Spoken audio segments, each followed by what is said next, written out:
വിശുദ്ധ മർക്കോസ് എഴുതിയ സുവിശേഷം അധ്യായം 2 വാക്യങ്ങൾ 1 മുതൽ 12 വരെ തളർവാദ രോഗിയെ സുഖപ്പെടുത്തുന്നു. കുറെ ദിവസങ്ങൾ കഴിഞ്ഞ് യേശു കഫർനാമിൽ തിരിച്ചെത്തിയപ്പോൾ അവൻ വീട്ടിലുണ്ട് എന്ന വാർത്ത പ്രചരിച്ചു. വാതിൽക്കൽ പോലും നിൽക്കാൻ സ്ഥലം തികയാത്ത വിധം നിരവധി ആളുകൾ അവിടെ കൂടി. അവൻ അവരോട് വചനം പ്രസംഗിച്ചുകൊണ്ടിരുന്നു. അപ്പോൾ 4 പേർ ഒരു തളർവാദ രോഗിയെ എടുത്തുകൊണ്ടുവന്നു. ജനക്കൂട്ടം നിമിത്തം അവന്റെ അടുത്തെത്താൻ അവർക്ക് കഴിഞ്ഞില്ല. അതിനാൽ അവൻ ഇരുന്ന സ്ഥലത്തിന്റെ മേൽക്കൂര പൊളിച്ച് തളർവാദ രോഗിയെ അവർ കിടക്കയോടെ താഴോട്ടിറക്കി. അവരുടെ വിശ്വാസം കണ്ട് യേശു തളർവാദ രോഗിയോട് പറഞ്ഞു, മകനെ, നിന്റെ പാപങ്ങൾ ക്ഷമിക്കപ്പെട്ടിരിക്കുന്നു. നിയമജ്ഞരിൽ ചിലർ അവിടെ ഇരിപ്പുണ്ടായിരുന്നു. അവർ ചിന്തിച്ചു, എന്തുകൊണ്ടാണ് ഇവൻ ഇപ്രകാരം സംസാരിക്കുന്നത്? ഇവൻ ദൈവദൂഷണം പറയുന്നു.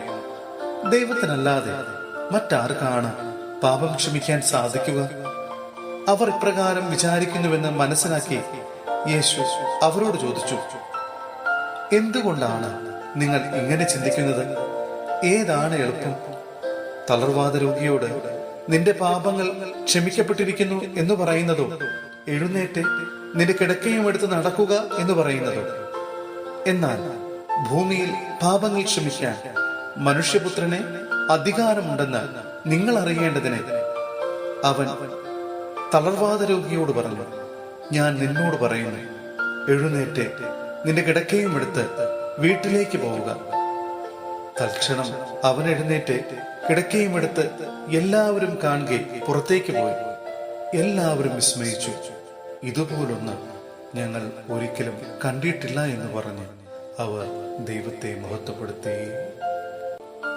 സഹോദരരെ, വിശുദ്ധ പൗലോസ്ലീഹ കൊളോസോസുകാർക്ക് എഴുതിയ ലേഖനം അധ്യായം 1 വാക്യങ്ങൾ 12 മുതൽ 19 വരെ.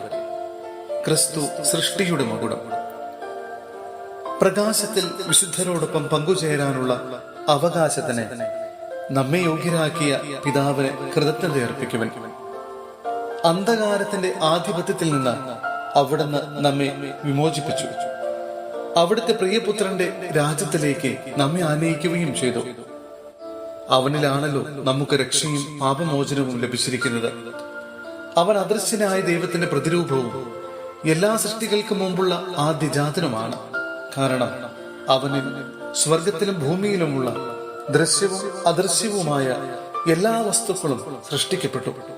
സിംഹാസനങ്ങളോ ആധിപത്യങ്ങളോ ശക്തികളോ അധികാരങ്ങളോ എന്തുമാകട്ടെ, എല്ലാം അവനിലൂടെയും അവനു വേണ്ടിയുമാണ് സൃഷ്ടിക്കപ്പെട്ടത്. അവനാണ് എല്ലാറ്റിനും മുമ്പുള്ളവൻ. അവനിൽ സമസ്തവും സ്ഥിതി ചെയ്യുന്നു. അവൻ സഭയാകുന്ന ശരീരത്തിന്റെ ശിരസ്സാണ്. അവൻ എല്ലാറ്റിന്റെയും ആരംഭവും മരിച്ചവരിൽ നിന്നുള്ള ആദ്യജാതനുമാണ്. ഇങ്ങനെ എല്ലാ കാര്യങ്ങളിലും അവൻ പ്രഥമസ്ഥാനീയനായി.